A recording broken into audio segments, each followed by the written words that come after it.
Selamat pagi bagi teman-teman sekalian dan Bu Selin selaku dosen dari Hukum Perdata. Nama saya Wijat Miko Prayogono, nomor NIM 2020411011. Di sini saya akan membahas tentang permasalahan pembuktian pada sengketa perdata dan solusinya. Latar belakangnya yaitu sengketa perdata adalah suatu perkara perdata yang terjadi antara para pihak yang bersengketa. Di dalamnya mengandung sengketa yang harus diselesaikan oleh kedua belah pihak.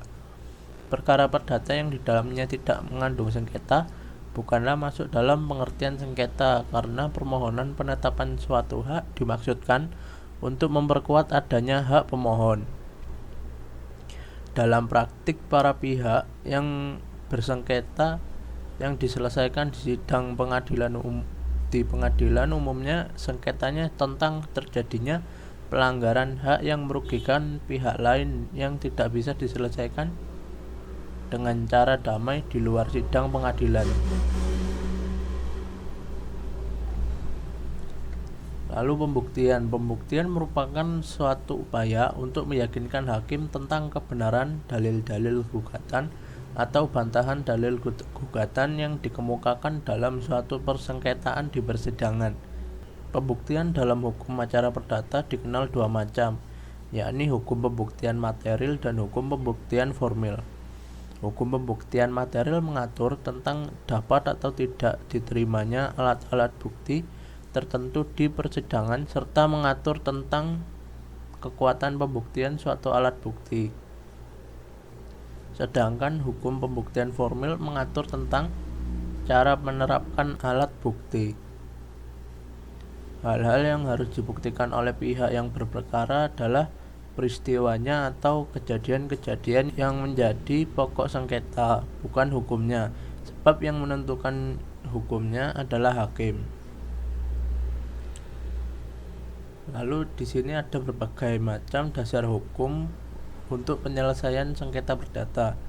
Yang pertama yaitu RGB, yang kedua yaitu HIR, yang ketiga yaitu UU nomor 48 tahun 2009 tentang kekuasaan kehakiman. Lalu yang keempat Undang-Undang nomor 14 tahun 1985 tentang Mahkamah Agung diubah terakhir dengan Undang-Undang nomor 3 tahun 2009. Lalu ada Undang-Undang nomor 2 tahun 1986 tentang peradilan umum yang diubah terakhir dengan Undang-Undang nomor 49 tahun 2009. Lalu ada Undang-Undang nomor 7 tahun 1989 tentang peradilan agama diubah terakhir dengan Undang-Undang nomor 50 tahun 2009. Lalu ada Kitab Undang-Undang Hukum Perdata atau BW. Lalu ada Undang-Undang nomor 30 tahun 99 tentang arbitrase dan alternatif penyelesaian sengketa. Lalu ada Peraturan Mahkamah Agung RI nomor 1 tahun 2008 tentang prosedur mediasi di pengadilan. Ya, jadi kapankah sengketa timbul? Jadi sengketa timbul apabila salah satu pihak melanggar perjanjian atau disebut dengan wan prestasi. Wan prestasi itu adalah pelaksanaan kewajiban yang tidak tepat pada waktunya atau dilakukan tidak menurut selayaknya atau sesuai dengan yang diperjanjikan. Penyelesaian sengketa bisa dengan berbagai macam. Yang pertama bisa dengan arbitrase. Lalu yang kedua ada litigasi di pengadilan negeri. Lalu alternatifnya bisa melakukan konsultasi, negosiasi, mediasi, dan konsiliasi. Jadi arbitrase adalah cara penyelesaian suatu sengketa perdata khususnya di bidang perdagangan di luar pengadilan umum yang didasarkan pada perjanjian arbitrase yang dibuat secara tertulis oleh pihak yang bersengketa. Jadi yang termasuk ruang lingkup hukum perdagangan adalah perniagaan, perbankan, keuangan, penanaman modal, industri, haki, dan sebagainya.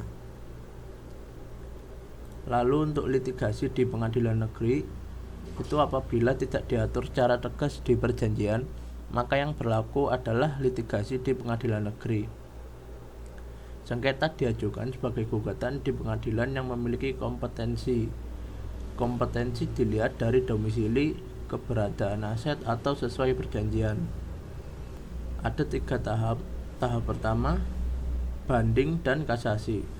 Waktu penyelesaian bertahap biasanya 6 bulan. Lalu nomor 2A, alasan memilih judul tersebut dan manfaat bagi diri Anda sebagai pihak yang memiliki orientasi pada pengembangan kegiatan hukum perdata di Indonesia. Alasan memilih judul tersebut dikarenakan mungkin masih banyaknya masyarakat Indonesia yang kurang wawasan dalam hukum perdata. Mungkin dengan adanya presentasi ini bisa menambah wawasan masyarakat terkait penyelesaian sengketa perdata.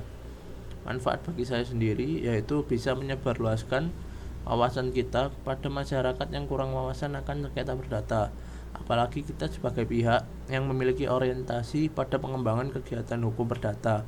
Tentunya kita juga harus menyebarluaskan wawasan tentang hukum perdata di Indonesia. Lalu uraikan 3 aturan terkait dari esai yang Anda buat pada nomor 1 ini. Yang pertama yaitu Undang-Undang Nomor 48 Tahun 2009 tentang kekuasaan kehakiman. Jadi kekuasaan kehakiman adalah kekuasaan negara yang merdeka untuk menyelenggarakan peradilan guna menegakkan hukum dan keadilan berdasarkan Pancasila dan Undang-Undang Dasar Negara Republik Indonesia tahun 1945 demi terselenggaranya negara hukum Republik Indonesia. Lalu ada pasal 163 HIR yang terdapat asas siapa yang mendalilkan sesuatu dia harus membuktikannya. Lalu yang ketiga ada pasal 23 ayat 1 Perma nomor 1 tahun 2008 tentang prosedur mediasi di pengadilan yang menggariskan para pihak dengan bantuan mediator bersertifikat yang berhasil menyelesaikan sengketa di luar pengadilan dengan kesepakatan perdamaian dapat mengajukan kesepakatan perdamaian tersebut ke pengadilan yang berwenang untuk memperoleh akta perdamaian dengan cara mengajukan gugatan. Sekian dari saya. Mohon maaf bila ada kesalahan kata atau pengucapan. Sekian dan terima kasih.